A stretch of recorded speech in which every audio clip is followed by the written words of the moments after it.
أعوذ بالله من الشيطان الرجيم. بسم الله الرحمن الرحيم.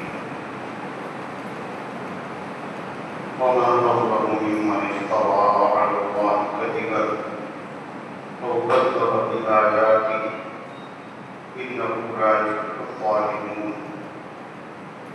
ويوم نحشرهم جميعا ثم نقول للذين أشركوا أين شركاؤكم الذين كنتم تزعمون ثم لم تكن فتنتهم إلا أن قالوا والله ربنا ما كنا مشركين. انظر كيف كذبوا على أنفسهم وضل عنهم ما كانوا يفترون.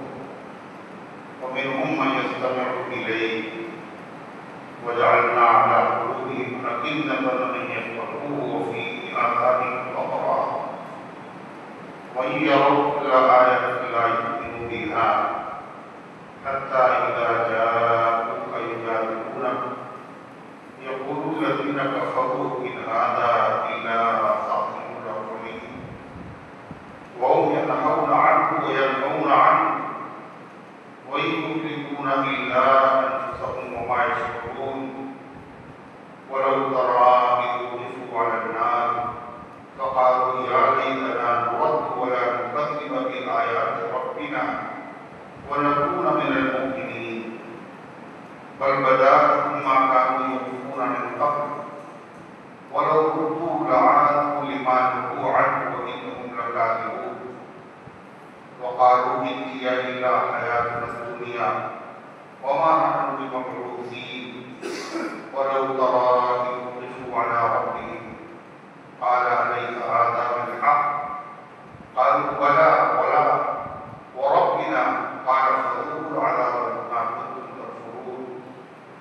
قد خسر الذين كذبوا بلقاء الله حتى إذا جاءتهم الساعة بغتة قالوا يا حسرتنا على ما فرطنا فيها وهم يحملون أوزارهم على ظهورهم ألا ساء ما يزرون. وما الحياة الدنيا إلا لعب ولهو وللدار الآخرة خير للذين يتقون أفلا تعقلون. قد نعلم إنه ليحزنك الذي يقولون فإنهم لا يكذبونك ولكن الظالمين بآيات الله يجحدون. ولقد كذبت رسل من قبلك فصبروا على ما كذبوا وأوذوا حتى أتاهم نصرنا ولا مبدل لكلمات الله. ولقد جاءك من نبأ المرسلين وإن كان كبر عليك إعلاؤهم فإن استطعت أن تبتغي نفقا في الأرض أو سلما في السماء فتأتيهم بآية ولو شاء الله لجمعهم على الهدى فلا تكونن من الجاهلين. إنما يستجيب الذين يسمعون والموتى يبعثهم الله ثم إليه يرجعون. صدق الله العظيم.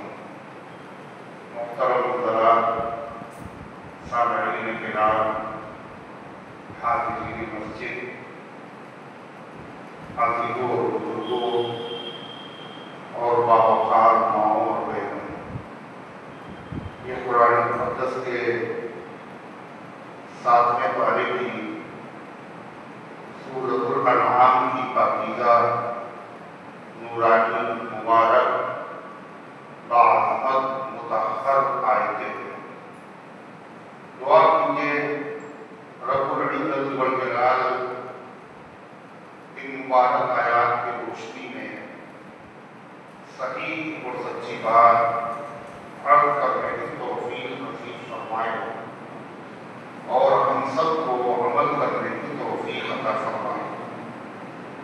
اللہ تعالیٰ نے فرمایا ومن اظلم، اس سے بڑا ظالم کون،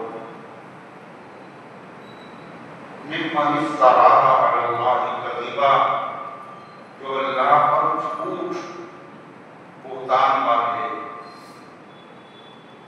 او کذب بآیاتہ، یا اللہ کی آیتوں کو جھوٹا بتائے، انہو لا یفلح الظالمون، ایسے بے انصاف لوگوں کو کامیابی نہیں ملے گی۔ اللہ تعالیٰ نے فرمایا دنیا میں بہت سے ظالم ہیں، مگر سب سے بڑا ظالم وہ ہے جو جھوٹا الزام اللہ پر لگائے، اللہ پر جھوٹی باتیں کرے، جیسے یہودیوں نے کیا، عیسائیوں نے کیا، مشرکین نے کیا۔ کیا کہا کہ عیسیٰ علیہ السلام اللہ کے بیٹے ہیں،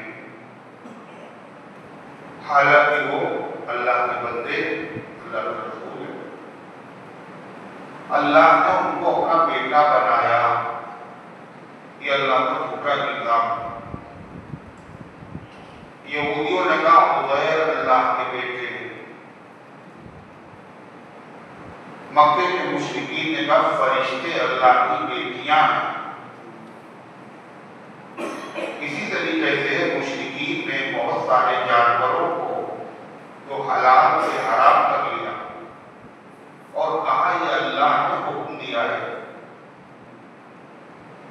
اسی طریقے سے ہر وہ آدمی جو جھوٹا نبوت کا دعویٰ کرے، جیسے غلام احمد قادیانی، تو ایسا آدمی اللہ پر الزام لگا رہا ہے کیا کہ اللہ نے مجھے نبی بنایا ہے، حالانکہ اللہ نے نبی نہیں بنایا۔ تو جو آدمی اللہ پر جھوٹ گڑے یا اللہ تعالیٰ کی آیتوں کا انکار کرے، سچا نبی ہے، اس کا نبی ہونا آیتوں سے، معجزات سے ظاہر ہو چکا ہے، اور پھر بھی اس نبی کو نبی نہ مانے، یہ دونوں لوگ ظالم ہیں۔ یہ یہودیوں نے یہ کہا اللہ کے محبوب ہے، ہمیں جہنم چھو نہیں سکتی مگر تھوڑے دن کے لیے۔ یہ سب یہودیوں کے دعوے تھے اور یہ اللہ پر انہوں نے جھوٹ گڑھا تھا۔ یہ کوئی یہ کہے یہ بھی حاجت روا ہے، یہ مشکل کشا ہے، اور اللہ نے ان کو یہ پاور دے دیا ہے، یہ لڑکا دے دے، یہ لڑکی دے دے، یہ بھی کیا ہے اللہ پر جھوٹ گڑھنا۔ تو اس سے بڑا ظالم کوئی نہیں۔ اور ظالموں کے بارے میں اللہ کا قانون یہ ہے کہ ظالم کو کامیابی نہیں۔ ہم تو دیکھ رہے دنیا میں بہت سے ظالم کامیاب ہیں، کا انجام دیکھو، رزلٹ،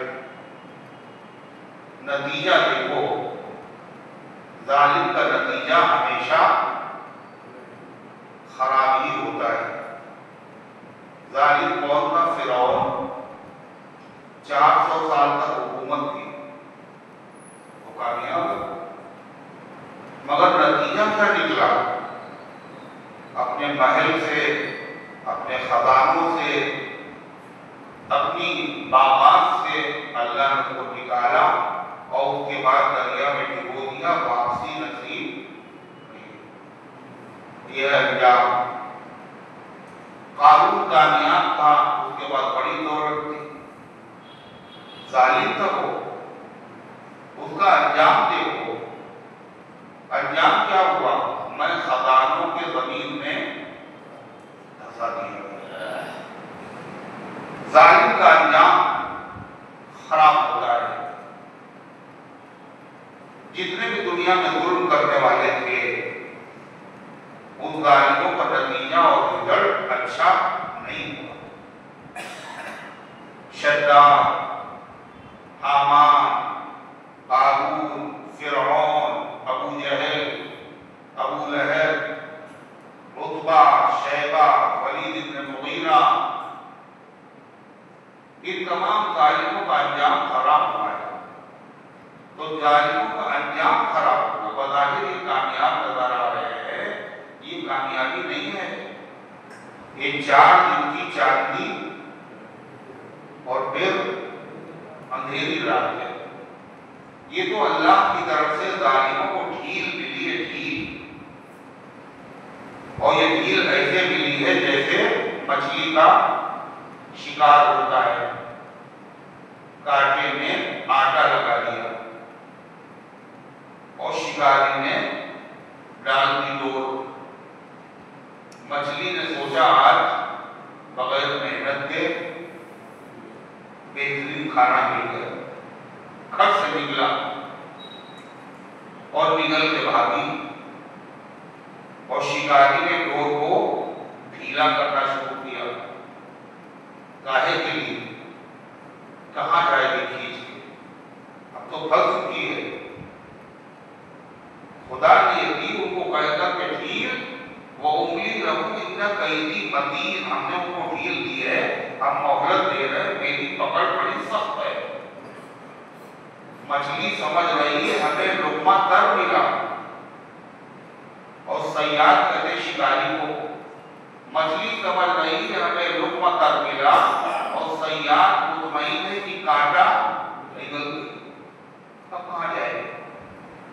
اللہ فرماتا ہے ان تمام ظالموں پر ایک حشر تو دنیا میں ہوا اور ایک حشر آخرت میں، وہاں تو کوئی ظالم بچے گا ہی نہیں۔ کیسے ہوگا وہاں؟ اللہ فرماتا یوم نحشرہم جمیعا، جس دن ہم اکٹھا کریں گے سب کا مطلب اگلے اور پچھلے، بڑے اور چھوٹے، ظالم اور مظلوم، حاکم اور محکوم، ماں باپ اور ان کے بچے، جانور، چرند، پرند، درند، کوئی بچے گا نہیں، اللہ سب کو اکٹھا کرے گا۔ اس لیے کہ ابھی تو دنیا میں سب پیدا ہی نہیں ہوئے، جن کو پیدا کرنا ہے جب سب دنیا میں آ جائیں گے، سب اپنے کام کر لیں گے اچھے یا برے، تو جزا و سزا کاہے پہ ملے گی؟ کرموں پہ ملے گی۔ ابھی پیدا ہی نہیں ہوئے، ابھی کام ہی نہیں کیے، تو سزا کیسے، جزا کیسے؟ قیامت کیسے آ جائے؟ قیامت کب آئے گی؟ سب پیدا ہو جائیں گے، جن کو پیدا کرنا ہے، سب اچھے برے کام کر لیں گے، پھر ہم اس دن قیامت کے دن ان سب کو اکٹھا کریں گے۔ اللہ کے نبی علیہ السلام نے فرمایا تمہارا کیا حال ہوگا جب اللہ تمہیں اس طرح اکٹھا کرے گا میدان محشر میں، جیسے ترکش میں تیر جمع کیے جاتے ہیں، ترکش کہتے ہیں جس میں تیر رکھے جاتے ہیں، تو سارے تیر اس میں اکٹھا کیے گئے، ایسے جس دن تمہارا کیا حال ہوگا، اللہ تم سب کو اکٹھا کرے گا میدان محشر میں، جیسے ترکش میں تیر اکٹھا کیے جائے، اور پھر اکٹھا ہو گئے سب، حساب کتاب میں شروع ہوگا، اکٹھا ہو گئے، اور دن کتنا بڑا ہے، کتنا بڑا ہے، 50,000 سال کے بڑا، یوم یقوم رب العالمین، جس دن رب العالمین کے سامنے سب کھڑے ہوں گے،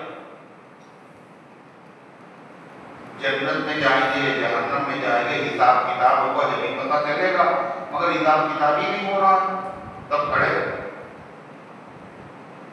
اور پسینہ آئے گا گناہوں کی مقدار، جتنا گناہ اتنا پسینہ، کسی کے گھٹنوں تک، کسی کے پیر کے گٹوں تک، کسی کی کمر تک، کسی کے گلے تک، اور کسی کے سر تک پسینہ، اور یہ پسینہ اتنا خطرناک ہوگا کہ ہر آدمی کو عاجز کرے گا، اتنا عاجز کرے گا کہ آدمی کہے گا اس سے اچھا مر جائیں پسینے سے جاتے ہیں۔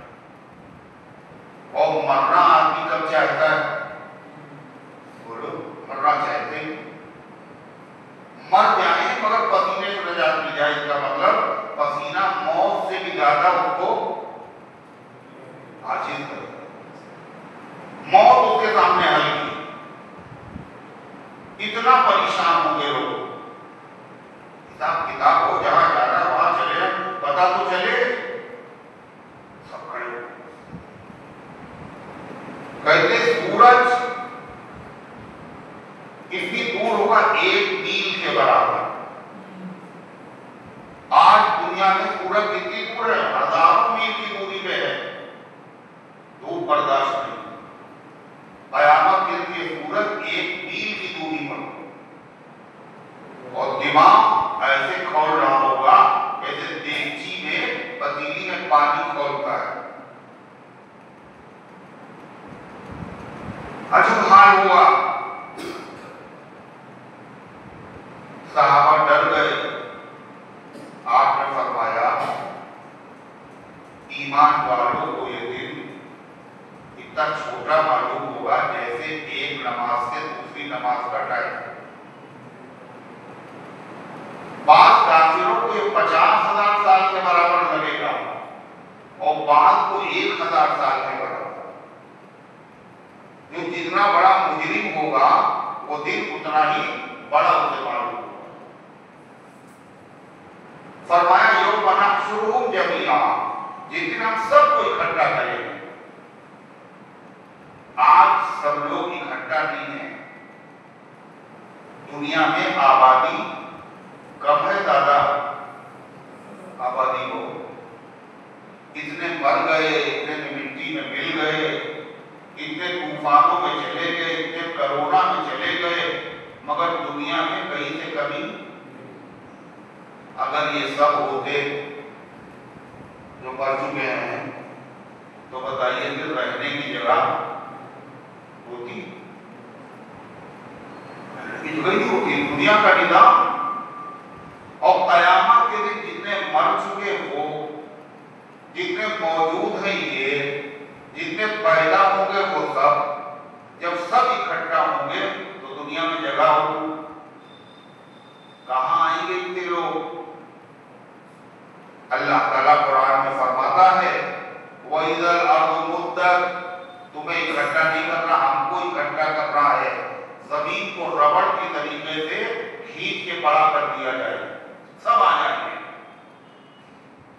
سب آ جائیں گے، مگر اتنا مجمع، اتنا مجمع، اتنا مجمع، ہر آدمی کو اتنی جگہ ملے گی جس پر اس کے پیر ہوں گے. تو بس اس سے زیادہ جگہ نہیں.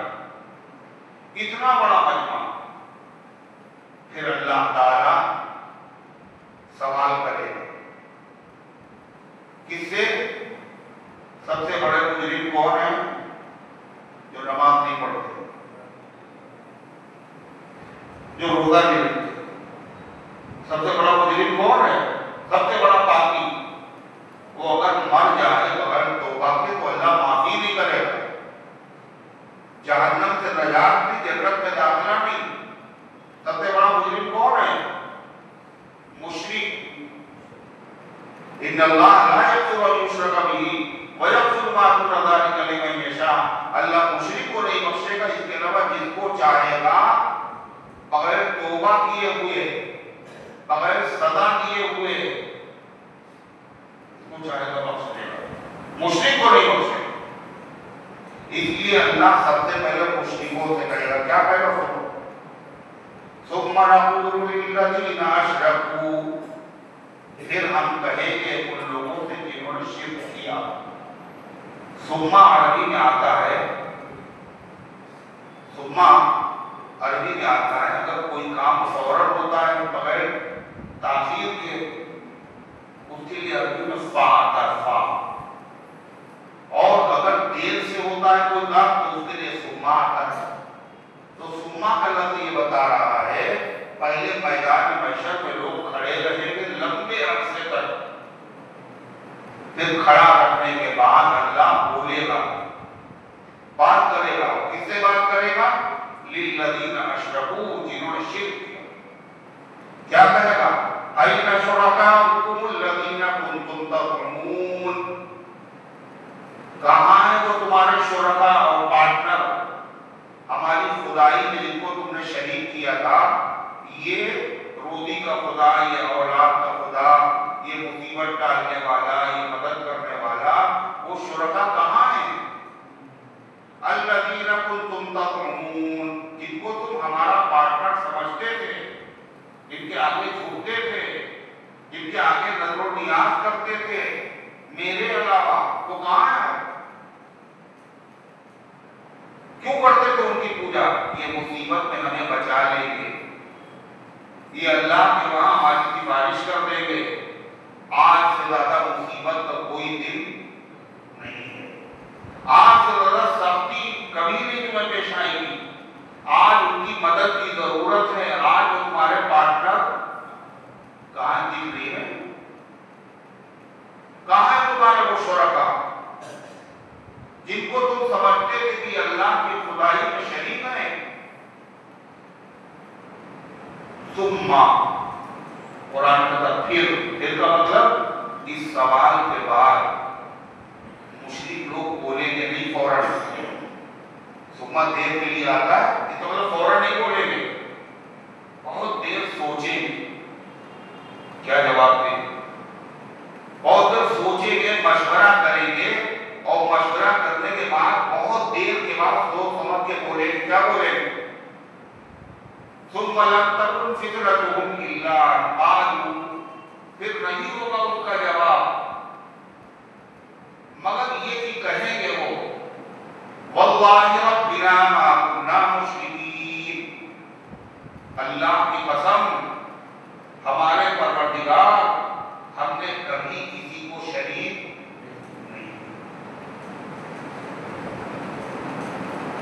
یہ جواب ان کا وہی ہوگا فطرہ، فطرہ کہتے ہیں کسی میں عاشق ہو جانا، کسی میں فدا ہو جانا، کسی سے محبت کرنا۔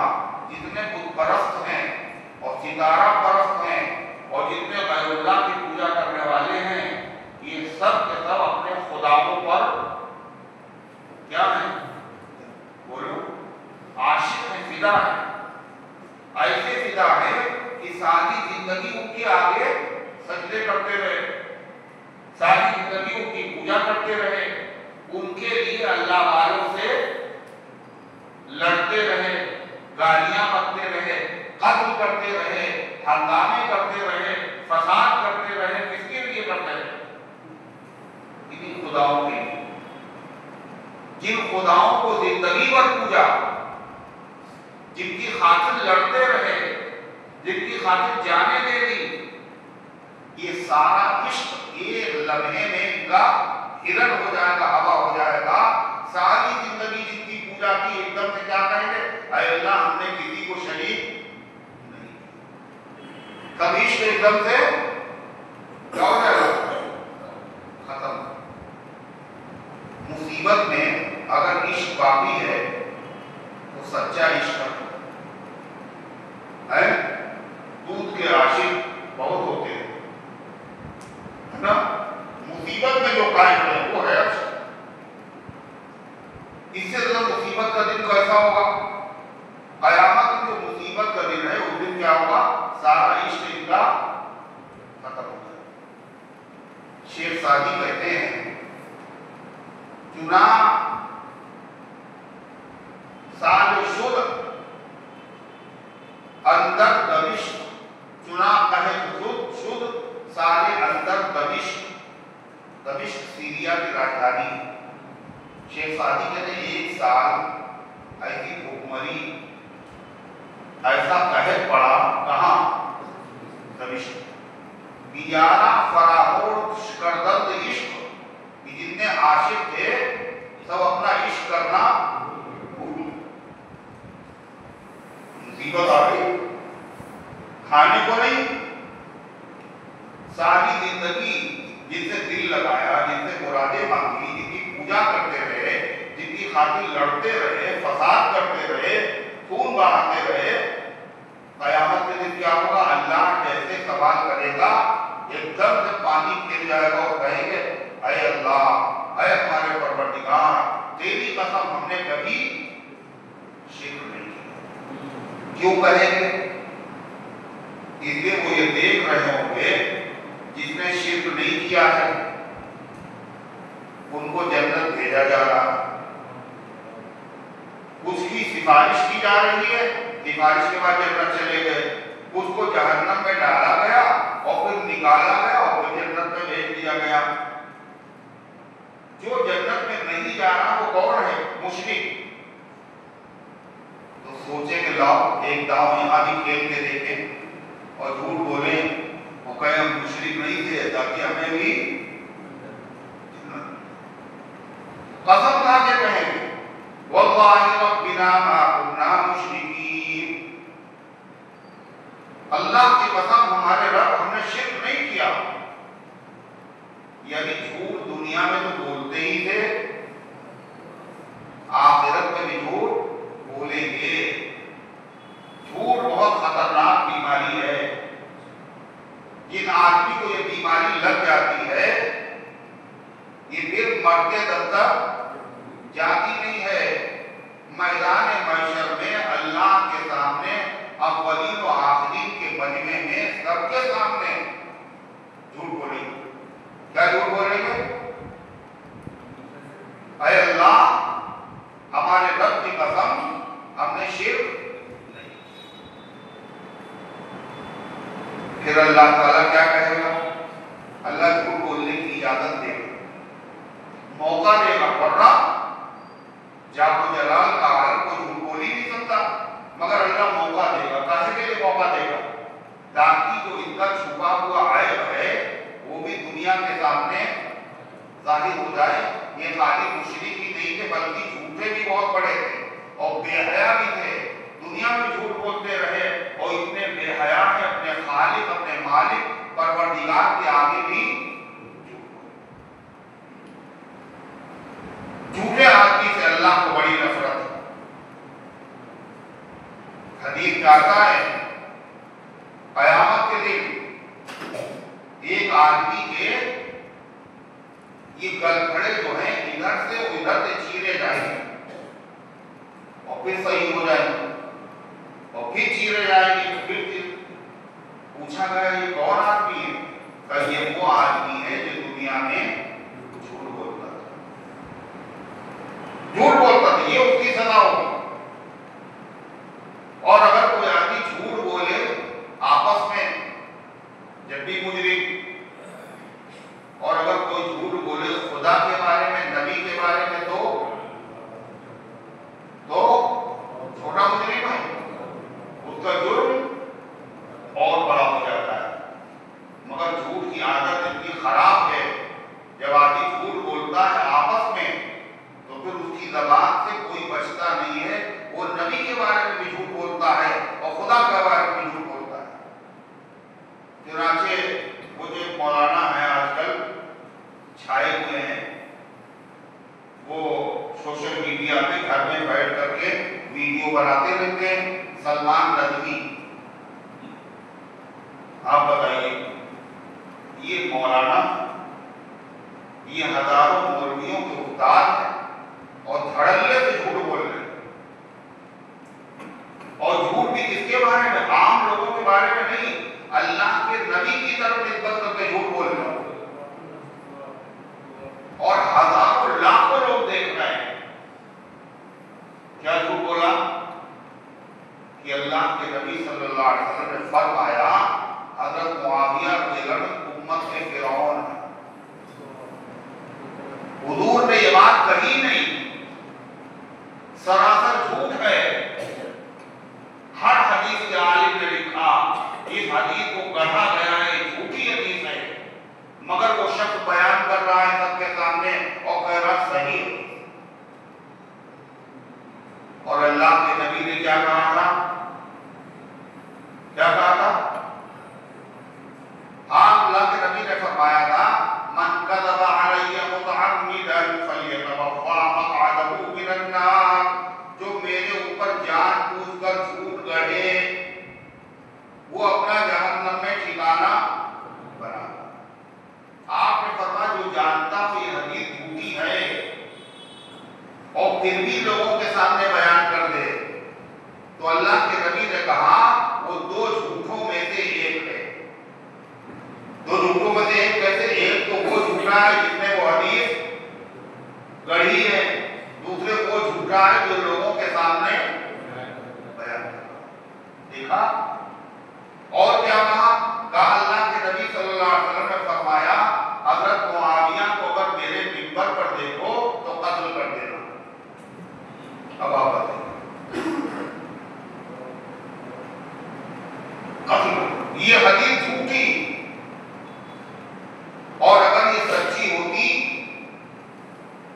تو صحابہ اس پر عمل کرتے نہیں کرتے؟ بولو ہے؟ حضرت حسن ان سے صلح کر رہے ہیں، حضرت حسین ان سے صلح کر رہے ہیں، تمام صحابہ ان سے بیعت کر رہے ہیں، وہ ممبر پر کھڑے ہو کر کے تقریر کر رہے ہیں مسجد نبوی میں۔ کہاں ہیں مدینے کے علماء؟ کہاں ہیں علماء امت؟ حضرت معاویہ کی تقریر جھوٹ بول، تو جو آدمی جھوٹ بولنے کا عادی ہو جاتا ہے وہ بے حیا بھی ہو جاتا ہے۔ اور ظاہر بات ہے جو صحابہ کو جھوٹا کہے گا اس کا جھوٹا ہونا لازمی ہے۔ جو صحابہ کی شان میں گستاخی کرے گا وہ کذاب ہوگا، جھوٹا ہوگا، وہ بے حیا ہوگا، وہ بے غیرت ہوگا۔ وہ یہ بھی احساس نہیں، دنیا جانتی ہے حدیث جھوٹی ہے، پردہ فاش ہوگا، لوگ کہیں گے یہ جھوٹا ہے، اس نے جھوٹی حدیث بیان کی، تو کس نے ہم باعزت ہو گئے، کس نے ہم ذلیل و رسوا ہو گئے۔ اس کا بھی حیا نہیں۔ جب آدمی بے حیا ہو جاتا ہے تو پھر اس کو کسی چیز کی فکر نہیں ہوتی۔ ایک مشہور کہاوت ہے، بے حیا باش ہر چیز خالی کن، بے حیا بن جاؤ تو جو جی چاہے کرو۔ اذا فاتك الحیا ففعل ما شئت، جب حیا نہیں رہی تو جو جی چاہے کرو۔ حیا بہت سارے گناہوں سے آدمی کو روکتی ہے، غلط بات کرنے سے روکتی ہے۔ تو غرض کہ اللہ فرماتا ہے یہ مشرک دنیا میں جھوٹ بولتے تھے، یہ قیامت کے دن جھوٹ بولیں گے اللہ کے سامنے، اور اللہ کے سامنے کیا کہیں گے؟ واللہ ربنا ما کنا مشرکین، ہمارے رب اللہ کی قسم ہم نے کبھی شرک نہیں کیا۔ پھر اللہ ان کو کیسے ذلیل کرے گا؟ اللہ ان کی زبان کو بند کر دے گا۔ زبان پہ مہر کیسے لگتی ہے؟ مہر تو لگتی ہے کسی کاغذ کے اوپر مضمون لکھنے کے بعد خط پہ لگتی ہے، یہ وہ مہر نہیں ہے۔ یہ زبان پر جو مہر لگے گی تو کیسے لگے گی پتا ہے؟ زبان اتنی موٹی ہو جائے گی منہ کے اندر کہ آدمی بول ہی زبان پہ مہر۔ پھر اللہ ہاتھ سے پوچھے گا، پیروں سے پوچھے گا، جسم کے روئے روئے سے پوچھے گا، ہاں بھائی یہ کہہ رہا ہم نے کبھی شرک نہیں کیا، انہیں شرک کیا نہیں کیا؟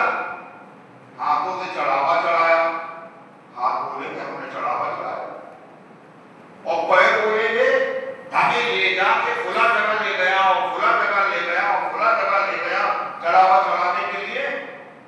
کان بولیں گے، آنکھ بولے گی، اليوم نختم علی افواہہم، سورہ یاسین میں ہے، آج ہم تمہارے اوپر مہر لگائے دیتے ہیں، وتکلمنا بایدیہم وتشہد ارجلہم بما کانوا یکسبون، اور تمہارے ہاتھ ہم سے بات کریں گے اور تمہارے پیر ہم سے بات کریں گے، اور اس کے بعد مہر ہٹ جائے گی۔ تو آدمی اپنی زبان سے اپنے ہاتھ پیروں سے کہے گا ارے ہمارے خلاف بولے تم لوگ، دنیا میں تو بولتے نہیں تھے، کیوں بولے؟ ہم تمہیں عذاب سے بچانے کے لیے جھوٹ بول رہے ہیں۔ تو وہ کہیں ہم کیا کریں، تم تو نافرمان تھے کہ ہم بھی اللہ کے نافرمان بن جاتے۔ قالوا انطقنا اللہ الذی انطق کل شیء، کہیں گے ہمیں اس مالک نے بولنا سکھایا جس نے ہر چیز کو بولنا سکھایا، اللہ نے ہم سے کہا کہ گواہی دو، تو جھوٹ بھی بولا اور بے حیا بھی ہوا اور ذلیل بھی ہوا اور رسوا ہوا۔ پھر کیا ہوگا؟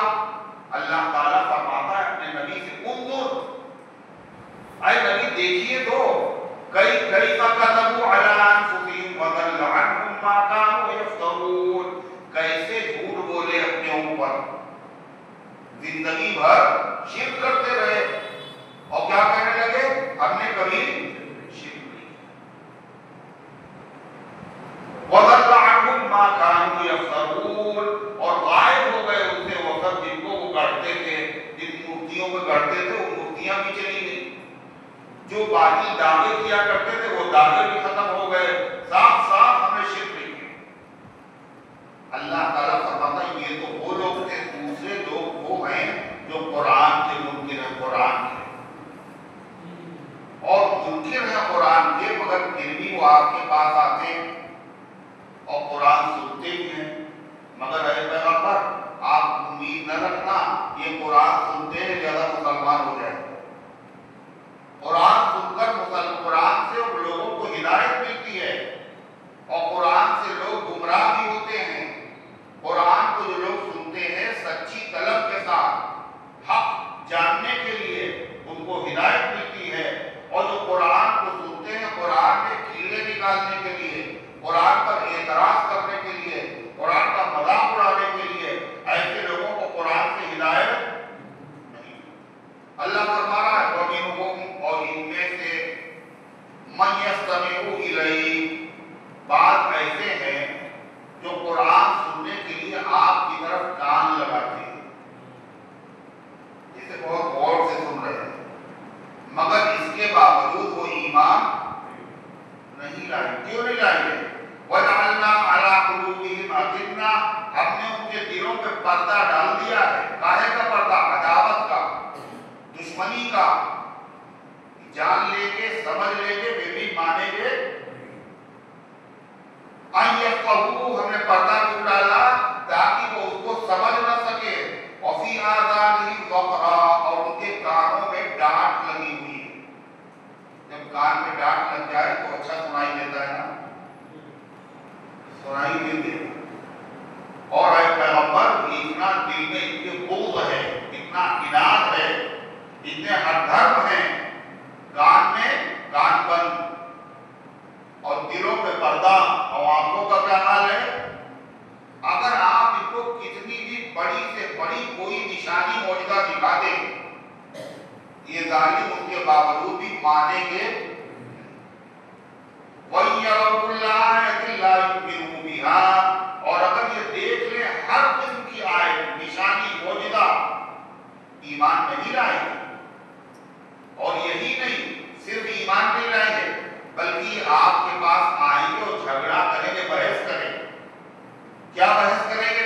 حَتَّى إِذَا جَاءُوكَ يُجَادِلُونَكَ، یہاں تک کہ جب وہ آپ کے پاس آئیں گے تو کہیں گے الَّذِينَ كَفَرُوا، جنہوں نے کفر کیا ہے، إِنْ هَذَا إِلَّا أَسَاطِيرُ الْأَوَّلِينَ، یہ جو قرآن آپ سنا رہے ہیں یہ اللہ کا کلام نہیں ہے، یہ پہلے لوگوں کی بے سند باتیں ہیں۔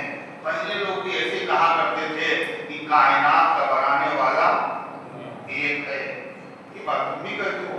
پہلے لوگ بھی کہا کرتے تھے مرنے کے بعد زندگی ہے، پھر کتاب ہے، جزا سزا، یہ تم بھی کہہ رہے ہو۔ یہ بے سند باتیں، یہ قرآن معجزہ نہیں ہے۔ اللہ تعالیٰ فرماتا یہی نہیں، یہ اتنے بڑے حق کے دشمن ہیں، یہ لوگ خود بھی قرآن کو نہیں مانتے اور لوگوں کو بھی قرآن سننے سے روکتے ہیں۔ قرآن نہ سننا جادو ہے، جادو۔ گھر میں لڑائیاں شروع ہو جائیں گی، اگر باپ نے سن لیا مسلمان ہو گیا، اماں مسلمان، بیٹے نے سن لیا مسلمان ہو گیا، ابا مسلمان نہیں، بیوی نے سن لیا مسلمان ہو گئی، شوہر مسلمان نہیں۔ جادو ہے، وہ ان کا ہو ہی جاتا ہے جو سنتا ہے کلام ان کا، سننا نہیں۔ چنانچہ ایک صحابی بتاتے ہیں جب میں مکے میں آیا تو ابو جہل وغیرہ نے مجھے روکا، کہا یار میں عمرہ کرنے آیا، کہ دیکھو ہم تمہارے بڑے ہمدرد آدمی ہیں اور دیکھو عمرہ کرو شوق سے، مگر ایک آدمی سے ہوشیار رہنا، اس کا نام محمد ہے، وہ اگر کلام پڑھ دیتا ہے تو اچھے اچھے لوگ سب اس کے گرویدہ ہو جاتے ہیں، گھروں میں جھگڑے پھیل جاتے ہیں۔ تو کہنے لگے میں ڈر گیا، میں نے کانوں میں روئی ٹھوس لی، باقاعدہ قصہ بتاتے ہیں اپنا، میں نے روئی داخل کر لی اور پھر میں گیا حرم میں عمرہ کرنے کے لیے۔ مگر ہم نشین جب کبھی ایام بھلے آتے ہیں اس سے ملنے کی وہ راہ آپ بھی بتلاتے ہیں۔ جب اللہ نوازنا چاہتا تو ایسے حالات بن جاتے ہیں۔ پہلے میں عمرہ کر رہا تھا، طواف میں نے دیکھا کہ محمد صلی اللہ علیہ وسلم پڑھ رہے ہیں قرآن نماز میں، تو میں نے دل میں کہا بیوقوف ہو، پاگل ہو، اللہ نے عقل دی ہے، تمہیں دماغ دیا ہے، اتنے بڑے شاعر ہو، لوگوں کے کلام کو سمجھتے ہو یہ اچھا ہے یہ برا ہے، ان کی باتوں میں آ گئے۔ اب میں نے تو روئی نکال کے دیکھی، اور قرآن جو میرے کانوں کے راستے سے میرے دل میں اتر گیا، اور میں نے اسی محفل میں کہا اشہد ان لا الہ الا اللہ واشہد ان محمد عبدہ ورسولہ۔ اللہ کا پتہ ہے پیغمبر یہ صرف یہی نہیں ایمان نہیں لاتے، وہم ینہون عنہ، یہ قرآن سننے سے لوگوں کو روکتے ہیں۔ اور کیسے روکتے تھے؟ قرآن نے ذکر کیا وقال الذین کفروا لا تسمعوا لہذا القرآن، کافروں نے کہا قرآن نہ سنو۔ اب ہو سکتا ہے کوئی آدمی قرآن سن لے ہمارے ہاتھ سے نکل جائے، تو اس کی شکل یہ ہے جب قرآن محمد صلی اللہ علیہ وسلم پڑھے تو اتنا شور بجاؤ، ایسی تالیاں بجاؤ تاکہ قرآن کی آپ کی آواز دب جائے، کسی کے کانوں میں پہنچے ہی نہیں۔ وَرْغَبُوا، اور شور بجاؤ، لَعَلَّكُمْ تَغْلِبُونَ، تاکہ تمہاری آواز نبی کی آواز پر غالب آ جائے۔ مگر بجلی کی کڑک، مکھیوں کی گنگناہٹ سے دب سکتی ہے؟ کہاں بجلی کی کڑک کی آواز اور کہاں ساری دنیا کی مکھیاں مل کے بھنبھناتی رہیں تو بجلی کی آواز کو روک سکتی ہیں؟ وہ بجلی کا کڑکا تھا یا صوت ہادی، عرب کی زمین جس نے ساری ہلا دی۔ کون کہتا ہے؟ علامہ علی مرحوم کہتے ہیں وہ بجلی کا کڑکا تھا یا صوت ہادی، یا وہ ہادی کی آواز تھی یا بجلی کی کڑک تھی۔ عرب کی زمین جس نے ساری ہلا دی، زلزلہ پیدا ہوا۔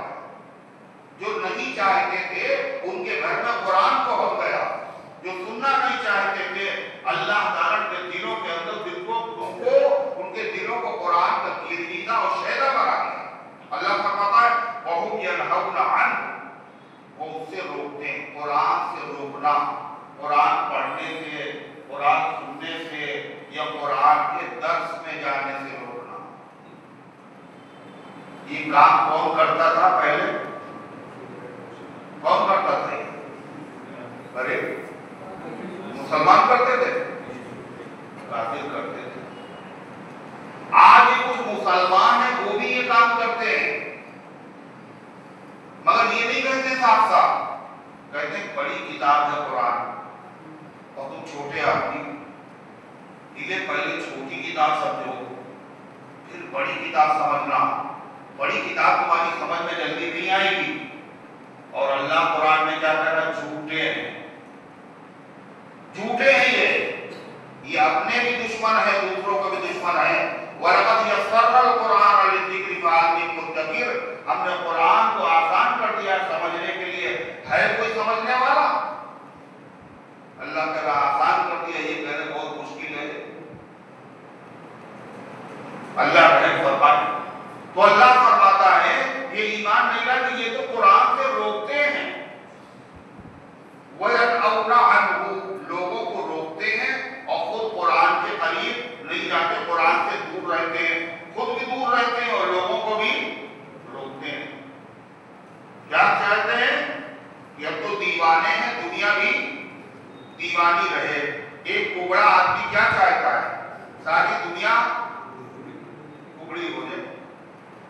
اس لیے خود بھی محروم ہیں، یہ روکتے ہیں اور خود بھی اس سے دور رہتے ہیں۔ ایک مطلب ہے یہ محمد ابن حنفیہ نے بیان کیا۔ محمد ابن حنفیہ کو آپ لوگ جانتے ہیں؟ یہ علی مومن صاحب جانتے ہیں، یہ بڑے پرانے آدمی ہیں۔ محمد ابن حنفیہ یہ حضرت علی رضی اللہ عنہ کے بیٹے ہیں، ان کا نام ہے محمد حسن ابن علی، حسین ابن علی۔ یہ تو نام اللہ کے نبی نے رکھے تھے، لیکن اس کے بعد حضرت علی نے جب اپنے بیٹے کا نام رکھا تو کیا رکھا؟ محمد۔ پھر محمد کے بعد جو اپنے بیٹے کا نام رکھا تو کیا رکھا؟ ابو بکر۔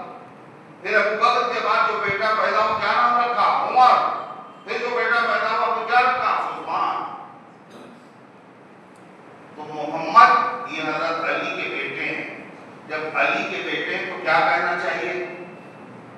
کیا کہنا چاہیے؟ محمد ابن علی، مگر ان کے ساتھ سوتیلا سلوک کیا گیا۔ جب باپ ان کے علی ہیں تو کیا کہنا چاہیے؟ محمد ابن علی، حسن ابن علی، حسین ابن علی، محسن ابن علی، محمد ابن علی۔ مگر یہاں کیا کیا گیا؟ باپ کا نام علی نہیں ہے، محمد ابن حنفیہ۔ حنفیہ ان کی ماں کا بھی نام نہیں ہے۔ ان کی ماں جس قبیلے سے تعلق رکھتی تھی وہ قبیلہ بنو حنیف کہلاتا تھا، اس قبیلے سے تعلق تھا، ان کی طرف ان کی نسبت کر دی گئی تاکہ دنیا یہ نہ سمجھے یہ بھی علی کا بیٹا ہے، یہ علی کے بیٹے۔ اور حضرت حسن اور حسین کو حضرت علی نے وصیت کی تھی، یہ تمہارے بھائی ہیں، ان کا خیال رکھنا۔ اور بڑے عقل مند، بڑے ذہین، بڑے طاقتور حضرت معاویہ رضی اللہ عنہ کے دربار میں پہنچے۔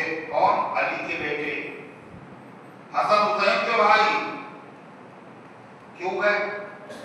اگر تعلقات خراب تھے تو کیوں گئے؟ اگر ظلم تھا تو کیوں گئے؟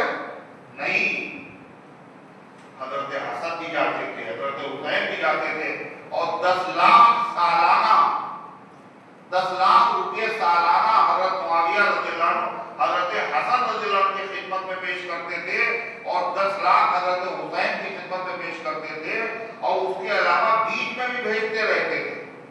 ایک مرتبہ حضرت حسن رضی اللہ عنہ تشریف لائے تو پوچھا، ہم نے سنا ہے اے اللہ کے نبی کے بیٹے، ہم نے سنا ہے تمہارے اوپر قرضہ کہاں ہے؟ کا کتنا قرضہ ہے؟ کا 1 لاکھ۔ حضرت معاویہ رضی اللہ عنہ فوراً 3 لاکھ دراہم ان کی خدمت میں پیش کیے۔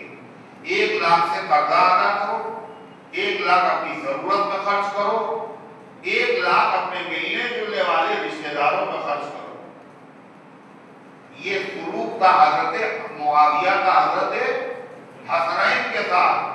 محمد ابن حنفیہ، یہ بھی علی کے بیٹے، یہ بھی گئے ان کے وہاں۔ اتفاق سے وہاں روم کے بادشاہ نے ایک آدمی بھیجا تھا وہاں، ایک اس نے پائجامہ بھیجا، کہا تمہارے بڑا لمبا تھا وہ پائجامہ، کہا تمہارے وہاں کوئی اتنا لمبا آدمی ہے جس کے یہ پائجامہ آ جائے؟ تو حضرت معاویہ رضی اللہ عنہ نے حضرت قیس ابن سعد کو بلایا۔ یہ کون تھے؟ یہ حضرت حسن کی فوج کے کمانڈر چیف تھے، سپہ سالار تھے۔ تو جب انہوں نے پائجامہ پہنا تو ان کے گھٹنوں تک آیا۔ ایک آدمی کو اور بھیجا تھا روم کے بادشاہ نے کہ کوئی اتنا طاقتور آدمی ہے تمہارے وہاں جو اس آدمی کو زیر کر دے؟ تو حضرت معاویہ رضی اللہ عنہ نے محمد ابن حنفیہ سے کہا، حضرت علی کے بیٹے تھے، ان کا ٹھیک ہے میں کروں گا مقابلہ۔ کہنے لگے یا تو یہ بیٹھ جائے اور میں اس کا ہاتھ پکڑ کر اٹھا دوں گا، اور یا پھر میں بیٹھ جاؤں یہ میرا ہاتھ پکڑ کر اٹھا دے۔ اس آدمی نے کہا کہ میں بیٹھوں گا، آپ اٹھائیے۔ حضرت محمد ابن حنفیہ نے ہاتھ پکڑا اور ایک جھٹکے میں اس کو اٹھا دیا۔ کہنے لگا میں بیٹھ جاتا ہوں، اب آپ اپنی طاقت دکھائیے۔ اس نے لاکھ زور مارے مگر وہ اپنی جگہ سے ہلا بھی نہیں سکا۔ یہ محمد ابن حنفیہ کربلا کے واقعے کے وقت زندہ تھے، اور یہ حضرت حسین رضی اللہ عنہ کے ساتھ میدان کربلا نہیں گئے۔ انہوں نے دعوت دی، انہوں نے کہا میں نہیں چاہتا کہ آپ بھی جائیں، اس لیے جو لوگ بلا رہے ہیں آپ کو یہ آپ کے باپ کے غدار ہیں، آپ کے بھائی کے غدار ہیں، ہم نہیں جائیں۔ کہنے اپنے بیٹوں کو بھیج دو، کہنے جو کام میں خود اپنے لیے مناسب نہیں سمجھتا اپنے بیٹوں کے لیے مناسب نہیں سمجھتا، انہوں نے نہیں بھیجا۔ یہ محمد ابن حنفیہ وہ ہیں جنہوں نے ایک مرتبہ حضرت علی سے پوچھا یہ بتائیے کہ پوری امت میں نبی کے بعد سب سے افضل کون؟ کس نے پوچھا؟ علی کے بیٹے نے. کس نے پوچھا؟ حضرت علی نے پوچھا. سب سے افضل کون؟ فرمایا ابو بکر. کا اس کے بعد کا عمر. تو کہنے لگے میں یہ سمجھا کہ اب اس کی ہر بات حضرت عثمان کا نام لیں گے. تو میں نے کہا اپنے باپ سے ان کے بعد پھر آپ، عمر کے بعد پھر آپ. تو حضرت علی نے کہا نہیں، میں تو ایک عام مسلمانوں میں کا ایک آدمی ہوں، میں تو ایک معمولی مسلمان آدمی ہوں. یہ کہا.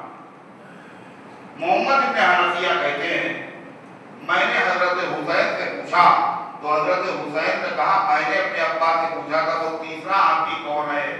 تو حضرت علی نے فرمایا وہ المذکور کما تذبح البقرہ، وہ آدمی ابو بکر عمر کے بعد سب سے افضل ہے جس کو ایسے ذبح کیا گیا جیسے بیل کو ذبح کیا جاتا ہے، یعنی حضرت. تو ظاہر بات ہے جو یہ سب باتیں بیان کرے تو شیعہ اس کو کیسے مان لیں گے؟ لہذا محمد ابن علی بھی نہ کہو، ان کو کیا کہو؟ محمد ابن حنفیہ. کوئی پہچان ہی نہیں ان کو. تو غرض ہے کہ محمد ابن حنفیہ کو یہ کہتے ہیں کہ یہاں پر اس سے مراد کیا ہے؟ وہ لوگ خود قرآن نہیں سنتے ہیں اور قرآن سننے سے لوگوں کو روکتے ہیں. عبداللہ ابن عباس کہتے ہیں اس سے مراد نبی کے چچا ہیں، نبی کے، اور خود بھی کیا ہے؟ وہ چچا دار بھائی ہیں. یعنی حضور صلی اللہ علیہ وسلم کے چچا 10 چچا تھے. آپ کتنے؟ 10. اور 10 کے نام یاد ہوں گے سب کو، ہے نا؟ چچا کے نام کیا یاد ہوتے؟ اپنی ماؤں کے بھی نام یاد نہیں. ہم مسلمان، ہم سب کی روحانی ماں نبی کی بیٹیاں، نبی کی بیویاں، امہات المومنین، جن کو اگر کوئی ماں نہ مانے تو مسلمان نہیں. مگر ہم میں سے اگر ہم سنیں یہاں پر ذرا حضور صلی اللہ علیہ وسلم کی کتنی بیویاں ہیں اور ہماری کتنی مائیں، ذرا نام بتائیے، تو شرمندگی کے علاوہ کچھ حاصل نہیں. پوچھے پوچھے سر نہ پوچھے. اچھا ایک مرتبہ نہیں پوچھے، اگلے درس میں پوچھے گے، پہلے اگلے درس میں ہم آئیں گے ہی مگر یاد نہیں کریں. اور کون یاد کرے گا؟ 11 بیویاں، 11 امہات المومنین کا نام یاد ہونا چاہیے. تو اللہ کے نبی کے 10 چچا، 10 چچا میں سے 2 ایمان لائے صرف. حضرت عباس، حضرت حمزہ رضی اللہ عنہ، ان دونوں کا نام جمعے کے خطبے میں لیا جاتا ہے، عباس اور حمزہ.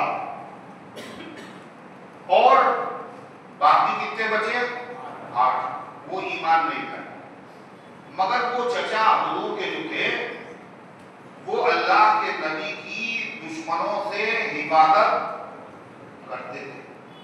ایمان نہیں لائے تھے مگر نبی کی حفاظت دشمنوں سے کرتے تھے، مگر خود نبی کے دین سے دور رہتے تھے. اسی کا ذکر قرآن کریم کی اس آیت میں ہے وَهُمْ يَنْهَوْنَ عَنْهُ.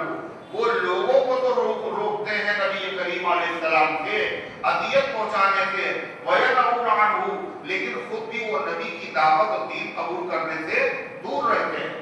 اللہ فرماتا ہے وَإِن يُهْلِكُونَ إِلَّا أَنفُسَهُمْ وَمَا يَشْعُرُونَ. جو لوگ قرآن پر ایمان نہیں لاتے اور قرآن سے لوگوں کو روکتے ہیں وہ یہ سمجھ رہے ہیں کہ ہم کامیاب ہیں. حالانکہ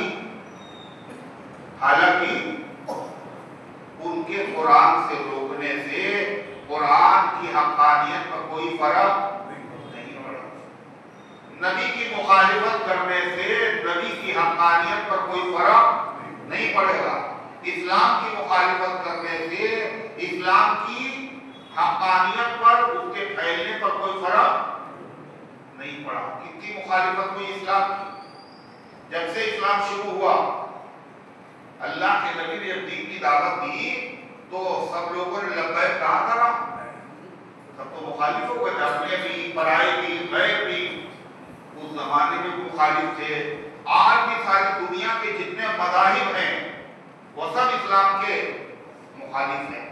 مگر اسلام کی اشاعت کو، اسلام کے پھیلنے کو وہ لوگ نہ کل روک سکے اور نہ آج روک سکے اور نہ قیامت تک وہ کبھی روک سکے. جہاں جہاں اسلام کی مخالفت ہوتی ہے وہی لوگ اسلام کے دامن میں جلدی سے تیزی کے ساتھ داخل ہوتے چلے جاتے ہیں. اسلام کی فطرت کو قدرت نے لچک دی ہے، اتنا ہی ابھرے گا جتنا کی دوائی کے گیند جس کے اندر ہوا بھری ہوتی ہے، جب وہ زمین پر پٹھا جاتا ہے تو وہ بالکل مسار کے نیچے زمین سے چپک جاتی ہے نا. جتنی تیز پٹھا جاتا ہے اتنا ہی اچھال ہوتا ہے اس میں. ایسے اسلام کی جتنی مخالفت ہوتی ہے اور جہاں مخالفت ہوتی ہے وہی اسلام تیزی کے ساتھ ترقی کرتا ہے. اللہ تعالیٰ اسلام کا کچھ نہیں ہوگا مگر اسلام کی مخالفت کرنے والے اپنا نقصان کر رہے ہیں. فرمایا وَإِن يُهْلِكُونَ إِلَّا أَنفُسَهُمْ، وہ نہیں ہلاک کر رہے ہیں مگر اپنے آپ کو، مگر اتنے بڑے احمق ہیں جانتے بھی نہیں ہیں کہ نقصان ہمارا اور پیسہ کتنا خرچ ہو رہا انہی کا، طاقت خرچ ہو رہی انہی کی، مگر اسلام پھیلتا چلا جا رہا ہے اور جہنم کے شعلے بھی ان کے لیے تیار ہیں. وَلَوْ تَرَىٰ إِذْ وُقِفُوا عَلَى النَّارِ، اے پیغمبر آج اسلام کی مخالفت کر رہے ہیں لیکن کل جب ان کو سزا ہوگی تب دیکھیے کیا منظر ہوگا. وَلَوْ تَرَىٰ، اور اے پیغمبر اگر آپ دیکھتے إِذْ وُقِفُوا عَلَى النَّارِ، جب یہ جہنم کے کنارے کھڑے کیے جائیں گے. جہنم کہاں پہ ہوگی؟ جہنم کہاں ہوگی؟ نیچے. اور جہنم کے اوپر پل، اس پل کا نام ہے پل صراط. اس سے گزرنا ہے ہر آدمی کو، ایمان والوں کو بھی گزرنا ہے، غیر ایمان والوں کو بھی، انبیاء کو بھی، اولیاء کو بھی، اقطاب کو بھی، علماء کو بھی. کوئی امت میں ایسا نہیں ہے جو پل صراط سے جس کو گزرنا اور پل صراط کے نیچے جانا. اور پل بھی کیسا؟ جیسے گھاگرا کا پل، گمتی ہے، بال سے زیادہ پانی، تلوار سے زیادہ تیز چھانا.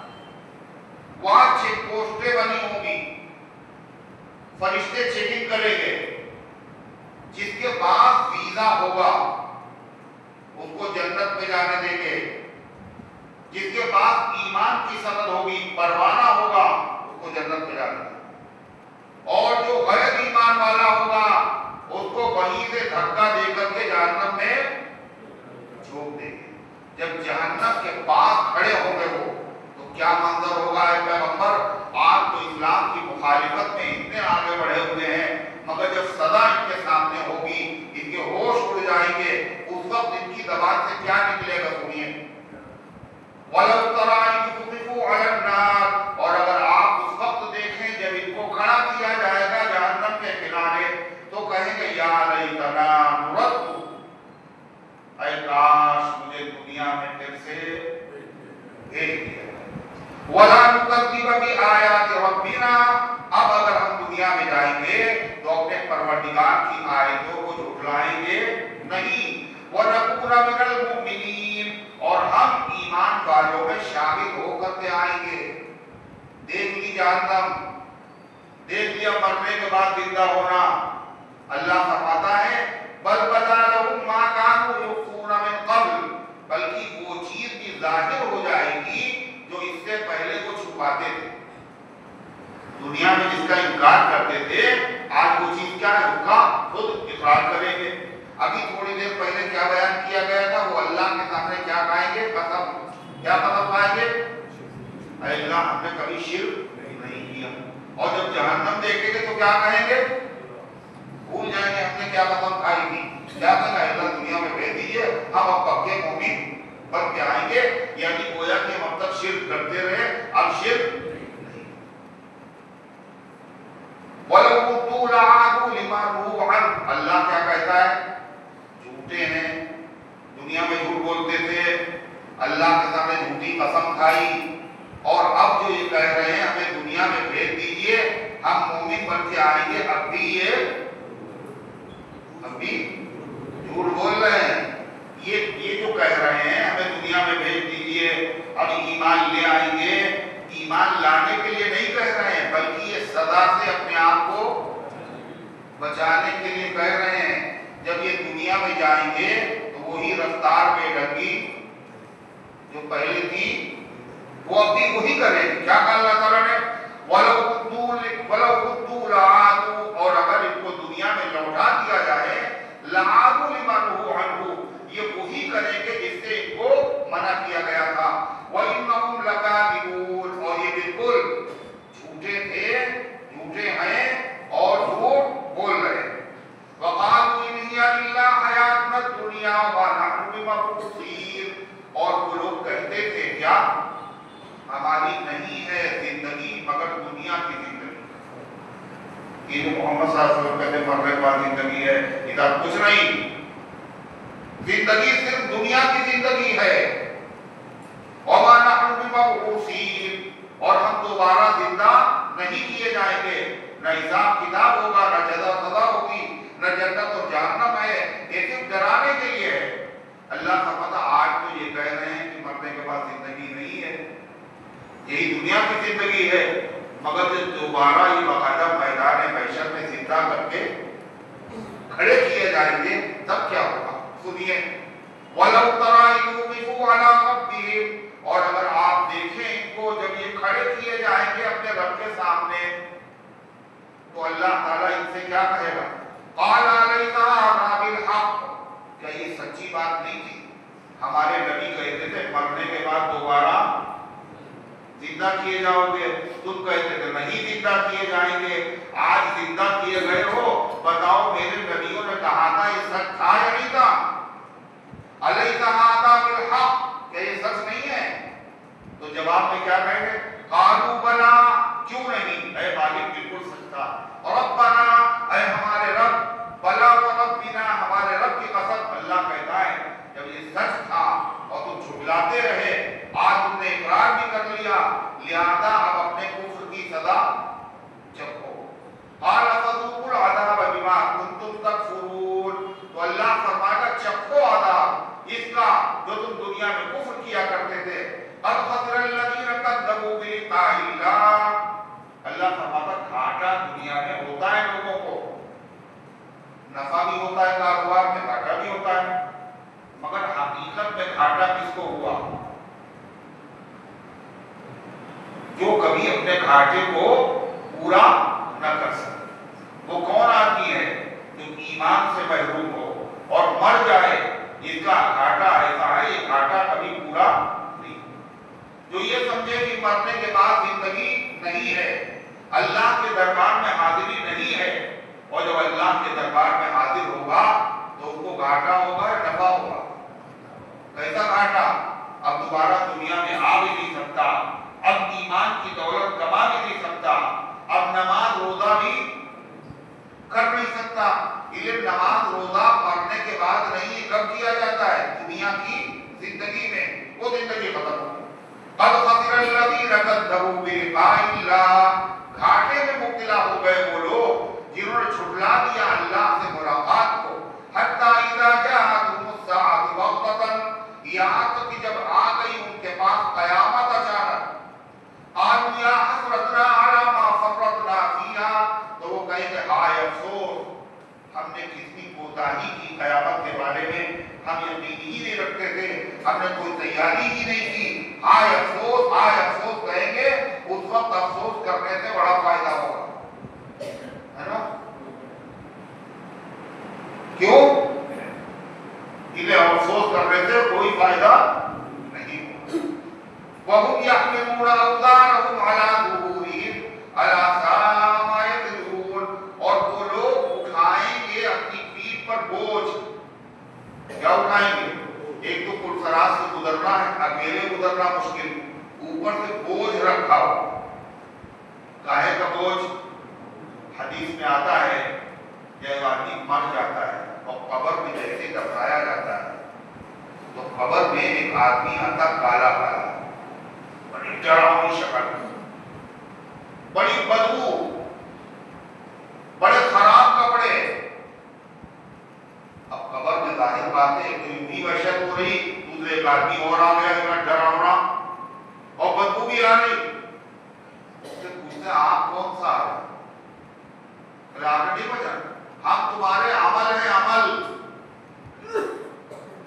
تم جو جوا کھیلتے تھے، شراب پیتے تھے، نماز چھوڑتے تھے، سود کھاتے تھے، رشوت لیتے تھے، اب وہی عمل ہے تمہارے۔ میدان محشر میں جو نیک لوگ ہوں گے، ایمان والے ہوں گے، پل صراط کے اوپر سے جب گزرنا ہوگا تو پیدل نہیں گزریں گے، سواریوں پہ سوار ہو کے گزریں گے۔ یہ سواری کون ہوگی؟ کہا جیسے ہی میدان محشر میں آدمی پہنچے گا، نیک آدمی، سامنے سے ایک آدمی آئے گا، بڑا خوبصورت، بڑے عمدہ لباس، بڑے عمدہ اس کے کپڑے، بہت اچھا اس کا چہرہ، بڑی زبردست خوشبو۔ کون سا ہے آپ؟ پہلے ہم آپ کا عمل ہیں، آپ کی نماز ہے، ہم آپ کا روزہ ہے، ہم آپ کی زکات ہے، ہم آپ کی قربانی ہے، ہم آپ کی تلاوت ہے، ہم جو زندگی بھر ہم تمہارے اوپر سوار رہے، زندگی بھر ہم تمہارے اوپر سوار رہے۔ جہاں مغرب پڑھی اب عشاء کی فکر ہو گئی، عشاء کی پڑھی، عشاء کے بعد فجر کی فکر ہو گئی، سفر کیا، اس سفر میں کہیں نماز چھوٹ نہ جائے، زکات دی، ڈر رہے ہیں کہیں زکات ملی ہوئی تو نہیں رہ گئی، زکات ادا ہوئی نہیں ہوئی، ابھی زکات ادا کرنا ہے، حج کی فکر، اور آج تلاوت نہیں کر پایا، کتنی تلاوت کرنا ہے، یہ فکر تھی۔ زندگی بھر تمہارے اوپر سوار رہے، آج گھبراؤ نہیں، آج ہم تمہارے لیے سواری کا کام کریں گے، باقاعدہ سواریاں بن جائیں گے نیک اعمال۔ کہا جاتا ہے نا، سمّنوا ضحایاکم ہی علی الصراط مطایاکم، یہ حدیث ضعیف ہے مگر یہ حدیث مشہور ہے۔ کیا؟ اپنے قربانی کے جانوروں کو دبلا کرو، تندرست کرو، موٹا تازہ کرو، خاطر مدارات کرو، کیوں؟ یا علی الصراط مطایاکم، یہ قربانی کے جانور پل صراط کے اوپر تمہارے لیے سواری کا کام ہے۔ دیکھا؟ اور گزرنا ہر آدمی کو ہے، اس لیے سوچتے ہیں ایک بکری پورے گھر کی طرف سے کر دے، ایک بکری میں پورا گھر سواروں کو چلے جائے، یہ بیوقوف لوگ ہیں۔ جب یہ پل صراط کی سواریاں ہیں تو کیا ہونا چاہیے؟ اعلیٰ سے اعلیٰ جانور آدمی کو کرنا چاہیے اپنی حیثیت کے اعتبار سے۔ سوال یہ ہے کہ پل صراط کے اوپر ایک قربانی کا جانور کافی ہے، اور ہم تو 20 سال سے قربانی کر رہے ہیں، بولو تو 20 بکرے ہو گئے، اب کون سے بکرے پر سواری کریں؟ کہا کہ تمام جانور جتنے آپ نے ذبح کیے ہیں ان تمام جانوروں کے بدلے میں آپ کو ایک ایسا جانور سواری دی جائے گی جو سواری تمام جانوروں کی طاقت سے زیادہ اپنے اندر طاقت رکھتی ہوگی، اور وہ سواری آپ کے لیے کافی ہوگی۔ دوسرا مطلب یہ بھی علماء نے بیان کیا، وہ پل جو ہے جہنم کے اوپر جو پل صراط ہے وہ چھوٹا نہیں ہے، بہت لمبا ہے۔ جب بہت لمبا ہے تو ایک سواری کافی نہیں ہے، باقاعدہ اس کی کئی منزلیں ہیں، ہر مرحلے پر ایک نئی سواری، ہر مرحلے پر نئی سواری، اس کا انتظام ہوگا۔ تو غرضے کی اللہ تعالیٰ فرماتا ہے یہ تو ایمان والوں کا حال ہوا، اور جو لوگ بے ایمان ہیں ان کو کیا ہوگا؟ ان کے برے اعمال کیا ہوں گے؟ وہ سوار ان کے اوپر سوار ہو جائیں اور کہے گئے زندگی پر تم ہمارے اوپر سوار رہے، اب آج ہم تمہارے اوپر سواری کریں گے۔ اللہ اسی کا ذکر فرما رہا ہے، اللہ فرماتا ہے وَهُمْ يَحْمِلُونَ أَوْزَارَهُمْ عَلَىٰ ظُهُورِهِمْ، اور وہ اٹھائیں گے اپنی پیٹھ پر اپنے بوجھ، أَلَا سَاءَ مَا يَزِرُونَ، باخبر ہو جاؤ بہت برا ہوگا وہ بوجھ جو اس کو اٹھائیں گے۔ اور اللہ بتا رہا ہے اللہ کی ہر بات 100% برحق ہے، اللہ ہم سب کی حفاظت فرمائے۔ وَمَا الْحَيَاةُ الدُّنْيَا إِلَّا لَعِبٌ وَلَهْوٌ، کافر دنیا کی زندگی ہی بس زندگی ہے۔ اللہ قرآن میں کیا بتا رہا ہے؟ آخرت کے مقابلے میں دنیا کی زندگی کیا ہے؟ کہتے ہیں کھیل اور تماشا۔ کھیل اور تماشا 10 سال کے لیے ہوتا ہے، کھیل تماشا تھوڑی دیر کے لیے، کیا کھیل ختم پیسہ تھوڑی دیر کے لیے ہوتا ہے۔ تو دنیا کی زندگی کھیل اور تماشا ہے بس۔ آخرت کے مقابلے میں اس زندگی کو کوئی حقیقت اور اہمیت نہیں ہو۔ ہاں البتہ یہ زندگی ہے بڑی قیمتی، اس کے وہی لمحات قیمتی ہیں جو آخرت کی زندگی کی تیاری کے لیے گزر جائے۔ آپ کوئی درس قرآن میں بیٹھے ہوئے یہ کاہے کے لیے بیٹھے ہیں؟ دین کے لیے بیٹھے ہیں، دنیا کے لیے بیٹھے ہیں؟ یہ لمحے گزر جاتے ہیں، جو لمحے شہر دین کی محبت میں وہ لمحے زندگی کا حاصل ایمان ہوتے ہیں۔ جی پوری زندگی گزر گئی، 60 سال کی زندگی، وہی لمحے جو نماز میں، روزے میں، زکات میں، حج میں، تلاوت میں، غریبوں کی مدد کرنے میں، نیک کاموں میں جو خرچ ہو گئے، یہی زندگی ہماری زندگی ہے، باقی سب بیکار۔ حضور صلی اللہ علیہ وسلم کے وہاں ایک بکری ذبح ہوئی اور اس کے حصے کیے گئے اور تقسیم کر دیا گیا۔ کس کو تقسیم کیا؟ پڑوسی کو۔ آپ نے پوچھا اہدیتم لجارنا الیہودی، کہ تم نے ہمارے یہودی پڑوسی کو بھی ہدیہ دیا؟ خالی مسلمانوں کو دیا ہے؟ پڑوسی اگر غیر مسلم ہے اس کا بھی حق ہے۔ پھر آپ نے پوچھا گھر پہ آ کے اس بکری کا میں سے کتنا بچا؟ تو عائشہ صدیقہ رضی اللہ عنہا نے فرمایا بس اگلی 10 بچی ہے، باقی سب بانٹ دیا۔ آپ نے فرمایا وہی نہیں بچی ہے، باقی پوری بکری بچی ہے۔ جو بانٹ دیا، جو غریبوں کی مدد میں دے دیا، وہی قیامت کے دن کام آنے والا ہے۔ جو خود کھا لیا یہ تو ختم ہو جائے۔ مگر ہم لوگ کیا سمجھتے ہیں؟ جو ہمارے پاس ہے یہ بچا ہے، جو خرچ کیا دین میں، دین کے رکھ۔ اسی لیے جب مسجد میں یا کسی دینی محفل میں جب کبھی چندہ بندہ ہوتا ہے تو لوگ اپنی جیب میں تلاش کرتے ہیں کیا؟ بڑا نوٹ تلاش کرتے ہیں، بڑا نوٹ نکلے وہی دے ہیں، ان کے پیسے تلاش کرتے ہیں۔ بڑے بڑے لوگوں کو دیکھیے، اندازہ ہو جائے گا کتنے بڑے دل ہیں ان کے۔ یہ آخرت کو کیا سمجھتے ہیں اور دنیا کو کیا سمجھتے ہیں؟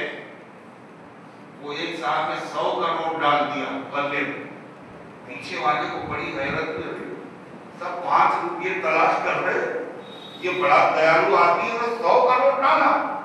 پہلے ان کی پیٹ ٹھوکنا چاہیے، ان کو داد دینا چاہیے، آپ نے غضب کر دیا۔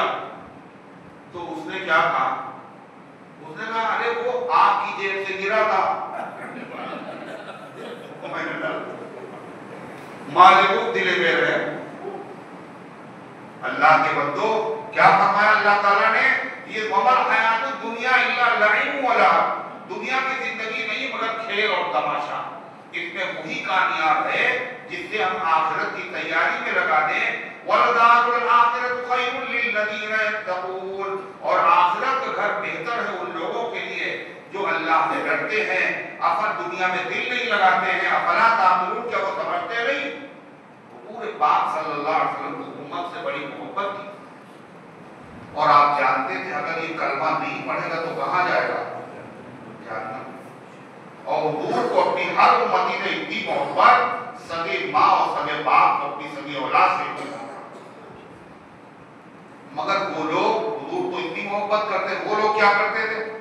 ساحر ہے، جادوگر ہے، شاعر ہے، الزام لگاتے تھے، جھٹلاتے تھے۔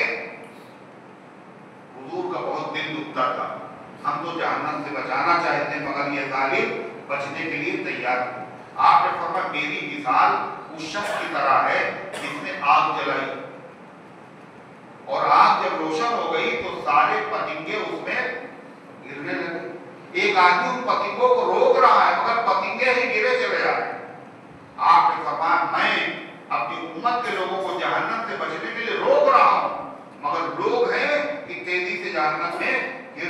تیار ہیں. تو حضور پاک صلی اللہ علیہ وسلم کو دل دکھتا تھا، اور جب دل دکھتا تھا تو آپ کو تسلی کون دیتا تھا؟ اللہ. کیا تسلی دیتا تھا اللہ؟ کیا تسلی دی خدا نے سنیے. قَدْ نَعْلَمُ إِنَّهُ لَيَحْزُنُكَ الَّذِي يَقُولُونَ. اے پیغمبر ہمیں خوب پتہ ہے آپ کو بہت غم ہوتا ہے ان لوگوں کی باتوں سے جو وہ بکتے ہیں، لیکن پیغمبر دل نہ تھوڑا کیجیے، وہ آپ کو نہیں جھوٹا بتاتے، وہ ہمیں جھوٹا کہتے. اللہ کیا کہہ رہا ہے؟ اتنا غمزدہ نہ ہوئیے. فَإِنَّهُمْ لَا يُكَذِّبُونَكَ، وہ آپ کی تکذیب نہیں کرتے، وَلَٰكِنَّ الظَّالِمِينَ بِآيَاتِ اللَّهِ يَجْحَدُونَ، لیکن ظالم لوگ اللہ کی آیتوں کو جھٹلا رہے ہیں. ایک دن ابو جہل اور نضر بن حارث دونوں ملے. نضر بن حارث نے کہا دیکھو اس وقت ہم دونوں آدمی، تیسرا کوئی نہیں، صحیح بتانا محمد صلی اللہ علیہ وسلم سچے ہیں یا نہیں. ابو جہل نے کہا انہوں نے آج تک کبھی جھوٹ بولا ہی نہیں، سچے ہیں، مانتے کیوں نہیں ہو؟ کہا ہمارا اور ان کا خاندانی مقابلہ رہا، ثقافت میں، شجاعت میں، دریا دلی میں، ہر چیز میں ہم نے مقابلہ کیا. اب وہ کہتے ہیں ہم نبی، اور نبی تو خود سے کوئی بن نہیں سکتا. اگر ہم ان کا کلمہ پڑھیں گے تو ہم رہیں گے امتی اور وہ رہیں گے نبی، وہ اونچے اور ہم نام کا مسئلہ ہے بس. ایک دن ابو جہل خود نبی کریم علیہ السلام سے ملا اور اس نے آپ سے مصافحہ کیا، اور مصافحہ کرنے کے بعد اس نے کہا ہم آپ کو جھوٹا نہیں کہتے،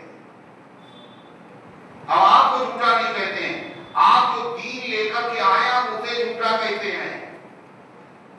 اللہ اپنے نبی کو تسلی دے رہا، یہ آپ کو جھوٹا نہیں کہہ رہے ہیں، یہ تو اللہ کی آیتوں کو جھٹلا رہے ہیں. تو ان کا مقابلہ آپ سے نہیں ہے، کس سے ہے؟ اللہ سے ہے.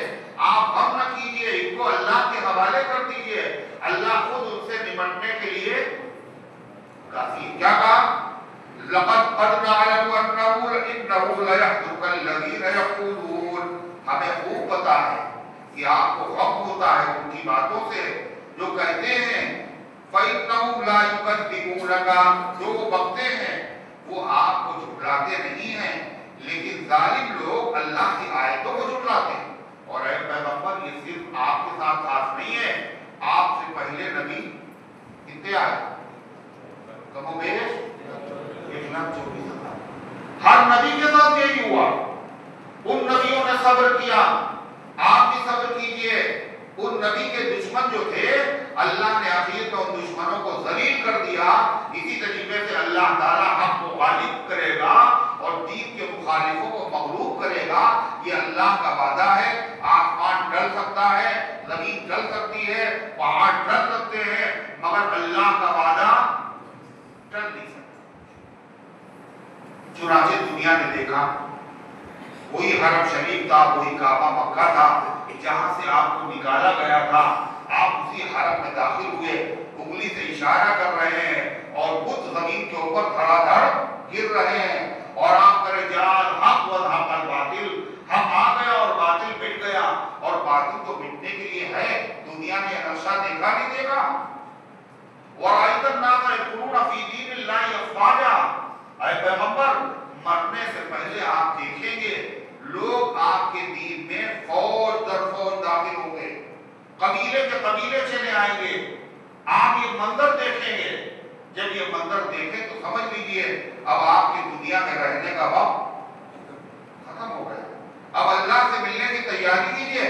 اللہ تعالیٰ فرماتا ہے وَلَقَدْ كُذِّبَتْ رُسُلٌ مِّن قَبْلِكَ، اور جھٹلائے جا چکے بہت سارے رسول آپ سے پہلے.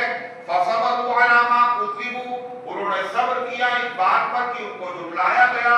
وَأُوذُوا، اور ان تکلیفوں پر جو ان کو پہنچائی گئی.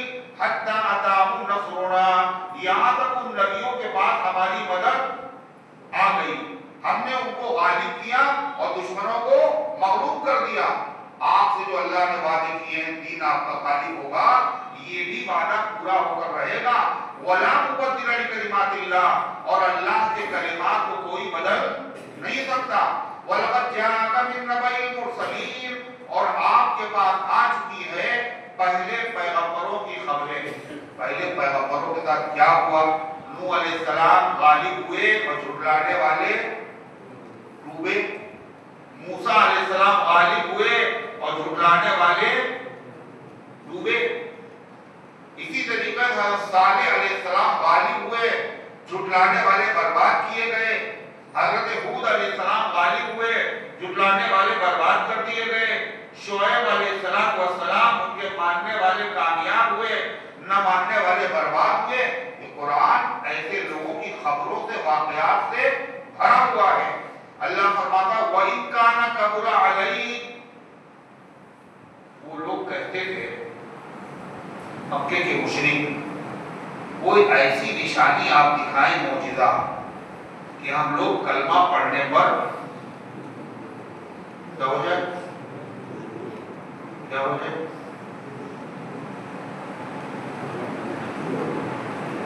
کلمہ پڑھنے پر مجبور ہو جائے. ایسی نشانی دکھاؤ.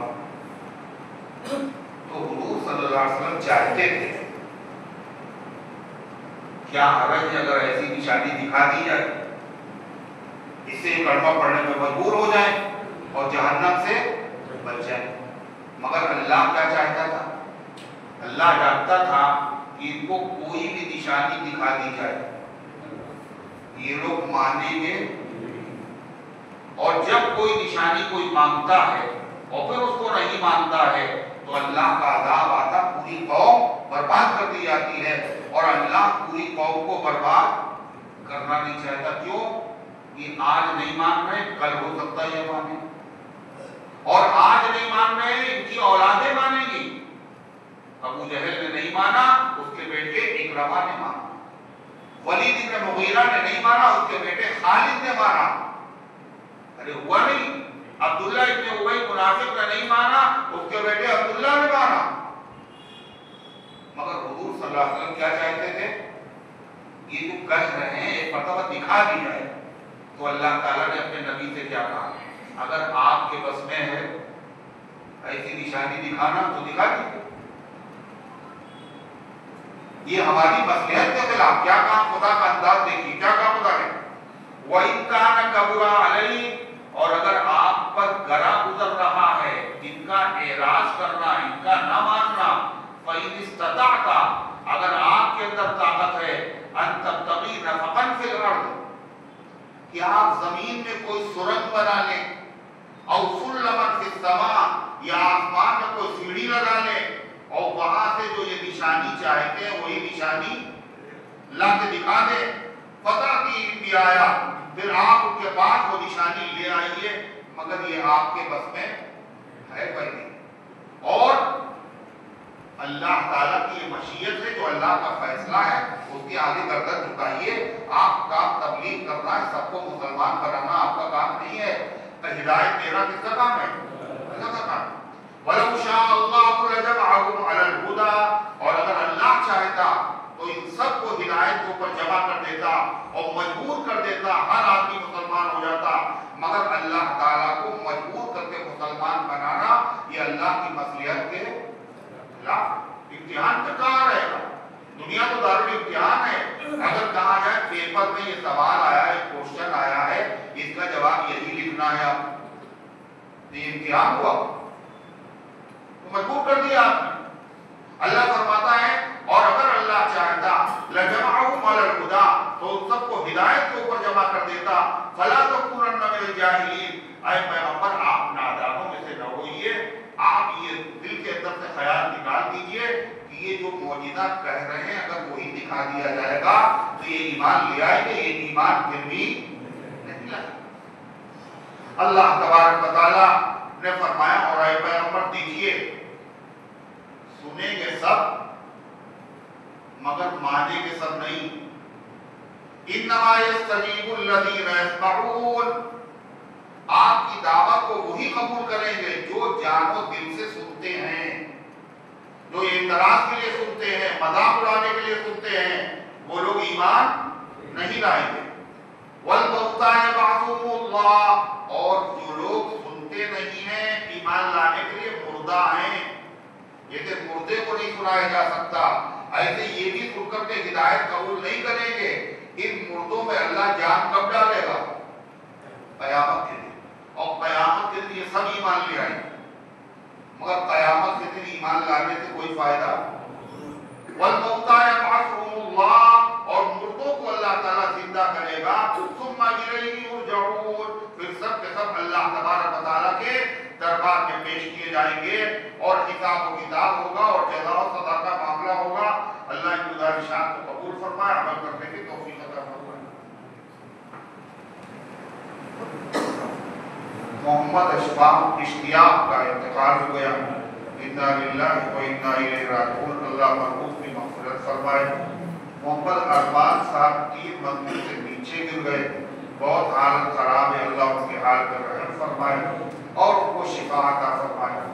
آرام کے والدین اور بہن اور محمد جاوید اور محمد افضال، نصیب، عرفان عرف کلو، نفیس کی والدہ اور تسمیہ، یہ سارے وہ حضرات ہیں جو بیمار ہیں اور آپ سے شفا کے لیے دعا کی درخواست کر رہے ہیں۔ دعا کیجیے اللہ تعالیٰ ان بیماروں کو، اور جنہوں نے نام لکھے ہیں، جنہوں نے نام نہیں لکھے ہیں، اللہ کو پتہ ہے، اللہ تمام بیماروں کو شفا کاملہ عاجلہ مستمرہ دائمہ عطا فرمائے۔ ربنا آتنا فی الدنیا حسنہ وفی الآخرۃ حسنہ وقنا عذاب النار۔ اے اللہ سب حاضری کو اپنے رحمت سے قبول فرما، ایمان کامل عطا فرما، اعمال صالحہ کی توفیق عطا فرما۔ اے اللہ اس درس قرآن کو اپنے رحمت سے قبول فرما، اس کے فیض کو گھر کے اندر پہنچا دے، اس کی برکت سے عقائد، اخلاق، اعمال، معاشرے کی اصلاح فرما۔ اے اللہ بیماروں کو شفا عطا فرما، حاجت مندوں کی حاجتوں کو پورا فرما، غلط مقدمات میں محفوظ لوگوں کو عزت کے ساتھ بری فرما۔ فلسطین کے مظلوم مسلمانوں کی اللہ خاص طور سے مدد فرما، ظالموں کے ظلم سے نجات عطا فرما، جو دنیا سے جا چکے ان سب کی مغفرت فرما، ہم سب کو اسلام پر زندہ رکھ، ایمان پر موت دے، ایمان والوں کے ساتھ حشر فرما۔ آمین یا رب العالمین، وصلی اللہ